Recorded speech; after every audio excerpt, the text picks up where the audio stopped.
Saya akan menjawab pertanyaan UTS mata kuliah manajemen operasi. Soal pertama, studi kasus 1. Diketahui masalah penugasan produksi kue perusahaan Sipoko yang mana dibantu oleh 4 karyawan, diantaranya Paijo, Paijah, Wanto, dan Wanti, yang akan diberdayakan di bagian adonan, memasak, memotong atau membentuk dan mengemas dengan rincian upah per hari 1.000 sebagai berikut. Karyawan Paijo, Paijah, Wanti, Wanto. Pekerjaan adonan, memasak, memotong, mengemas. Paijo 65 di bagian adonan, 50 di memasak, memotong 60, mengemas 70. Paijah adonan 55, memasak 45, memotong 60, mengemas 55. Wanti adonan 50, memasak 60, memotong 75, mengemas 70.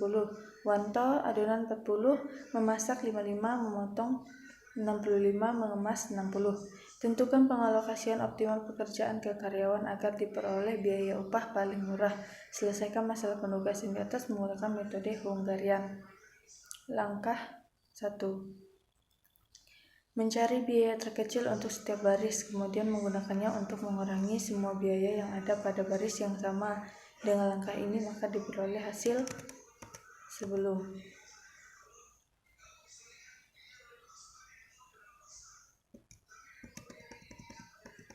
Studi kasus 2. Seorang manajer pemasaran ingin menempatkan 4 orang salesman-nya di 4 daerah pemasaran produknya. Penempatan salesman tersebut didasarkan pada perolehan nilai keuntungan yang diperkirakan akan diperoleh oleh setiap salesman di setiap daerah pemasaran berdasarkan prestasi kerja mereka saat ini dan pengenalan terhadap masing-masing daerah pemasaran tersebut.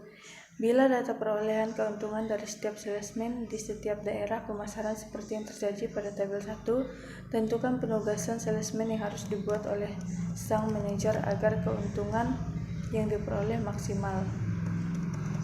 Jawabannya, tujuan yang ingin dicapai dalam penugasan salesman di atas adalah diperolehnya keuntungan yang maksimal, sehingga masalah ini tergolong dalam masalah maksimasi. Langkah pertama untuk menyelesaikan masalah ini dengan menggunakan metode Hungarian adalah menentukan nilai tersebut dari setiap baris dengan hasil sebagai berikut. Baris 1 1100, baris 2 1100, baris 3 1050, baris 4 1150. Hal ini berarti bahwa nilai-nilai keuntungan pada baris 1 dikurangkan dari 1100, baris 2 dikurangkan dari 1100, baris 3 dikurangkan 1050, dan baris 4 dikurangkan 1150. Hasil perhitungan langkah pertama ini dapat dilihat pada tabel 1 sebagai berikut. Selanjutnya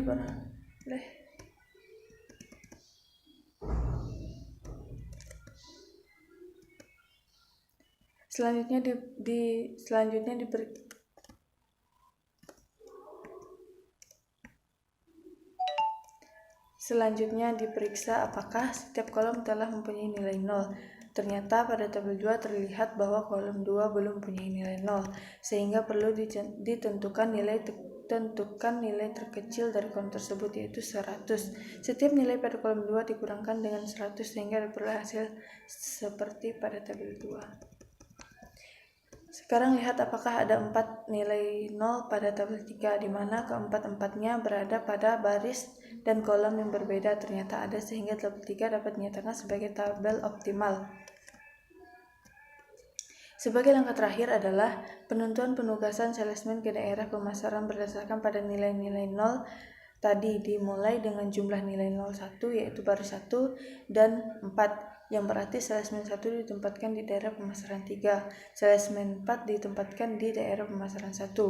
Untuk baris 2 terdapat 2 nilai 0, tetapi karena daerah pemasaran 1 telah diberikan kepada salesman 4, maka salesman 2 ditempatkan di daerah pemasaran 2, dan yang terakhir salesman 3 ditempatkan di daerah pemasaran 4. Berdasarkan penugasan yang dibuat di atas, maka nilai keuntungan yang akan diperoleh adalah sebesar 1100 ditambah 1000 ditambah 1050 ditambah 1150, hasilnya 4300. Soal teori 1. Apa peramalan itu? Jawabannya, peramalan ialah suatu metode penjabaran perhitungan yang dijalankan dengan strategi kualitatif maupun kuantitatif untuk spekulasi peristiwa di masa depan dengan memakai acuan dan data di masa lalu. 2. Sebutkan dan jelaskan jenis-jenis peramalan. 1. Berdasarkan horizon waktu.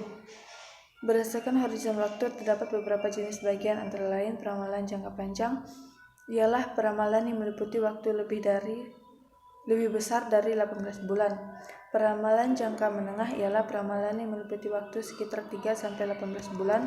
Peramalan jangka pendek ialah peramalan yang meliputi jangka waktu kurang dari 3 bulan. Berdasarkan fungsi dan penjabaran operasi di masa depan. Terdapat beberapa jenis bagian, antara lain peramalan ekonomi. Peramalan ekonomi ialah peramalan yang menguraikan aliran bisnis dengan perhitungan fase inflasi, kesiapan uang, dana yang diperoleh untuk membangun perumahan, dan parameter penjadwalan lainnya. 2. Peramalan teknologi ialah peramalan yang mencermati fase peningkatan teknologi yang bisa merilis produk baru yang memikat, yang memerlukan pabrik dan peralatan yang baru. Berdasarkan jenis data ramalan yang dirangkai, terdapat beberapa jenis bagian, antara lain peramalan kualitatif ialah peramalan yang diaturkan pada data kualitatif pada masa lampau. Peramalan kuantitatif ialah peramalan yang diaturkan atas data pemasaran pada masa lampau. 4. Berdasarkan sifat penyusunannya, terdapat beberapa jenis bagian, antara lain 1. Peramalan subjektif ialah peramalan yang diaturkan atas anggapan atau opini dari orang yang menyusunnya.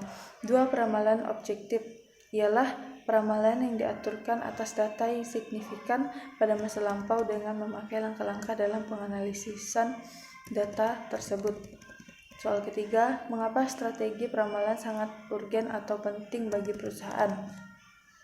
Alasannya, 1. Memberi arah jangka panjang yang dituju. 2. Membantu perusahaan atau organisasi beradaptasi pada perubahan-perubahan yang terjadi. 3. Membuat suatu perusahaan atau organisasi menjadi lebih aktif. 4. Mengidentifikasi keunggulan komparatif suatu perusahaan atau organisasi dalam lingkungan yang semakin berisiko. 5. Aktivitas yang tumpang tindih akan dikurangi. 6. Keengganan untuk berubah dari karyawan lama dapat dikurangi. 7. Keterlibatan karyawan dalam perubahan strategi akan lebih memotivasi mereka pada tahap pelaksanaannya. 4. Kegiatan pembuatan strategi akan mempertinggi kemampuan perusahaan atau organisasi tersebut untuk mencegah munculnya masalah di masa mendatang. Soal keempat, jelaskan pendekatan peramalan yang digunakan. Peramalan atau forecasting merupakan bagian terpenting bagi setiap perusahaan ataupun organisasi bisnis dalam setiap pengambilan keputusan manajemen. Peramalan itu sendiri bisa menjadi dasar bagi perencanaan jangka pendek, menengah, maupun jangka panjang suatu perusahaan. Di dalam sebuah peramalan atau forecasting dibutuhkan sedikit mungkin kesalahan atau error di dalamnya. Soal kelima, jelaskan 8 tahap dalam melakukan peramalan. 1. Menentukan tujuan dari peramalan. 2. Memilih item independen demand yang akan diramalkan. 3. Menentukan horizon waktu dari peramalan jangka pendek, menengah, atau panjang. 4. Memilih model peramalan. 5. Memperoleh data yang dibutuhkan untuk melakukan peramalan.